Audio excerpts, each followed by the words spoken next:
Hi, good evening mga palangga. So, nagpalit ko og cotton buds day no katong neto kog city. And then cotton cotton balls day mga palangga dito sa cotton buds so inunsa man ni nga. No cotton balls ato na pa city mi kay wala na mis cotton balls unya. Nalimot ko nga wala di mis kinul. Unya pag uli day no. Ngalo naglingkod-lingkod ko ba? Nya laay ka istanan. Kita man ako nga na may no? This is ayan. Di ba kita? This is Maxi Peel facial cleanser. Na pero ang ginagamit kinamo kay katong dimple fighting skinol. Hay kay way na naubos na niya, wala man nakapalit otro. So, tingala ko nga naa may inaani. Si Kuya din nagpalit ng inaani mga palangga.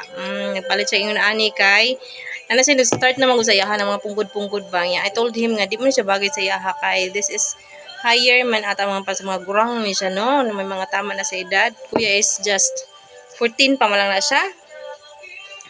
No. Ayang ginakudkod sa yahang kuan diri sa iyang cheeks kay naa diri ang favorite nga spot sa iyang kuan pimples kanya diri gid siya diri diri. Yeah. So, gamit siya or nagbakal siya ani. And then, siyempre, misusa man ang inahan, gamit sa taan niya Di ba? Kay palit man. Yan. Sa atong gamiton, pandua pa na ako ni siya nga nod-nod mga palanggay.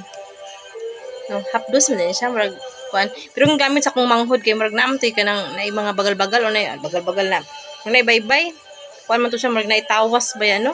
Ya sakit kay ibutang sa imong pamayhon na bitaw pero kani siya murag okay ra. Pero kani siya murag bugnaw murag hapdos nga na. Magsipil gani no. Mura to ko i-share.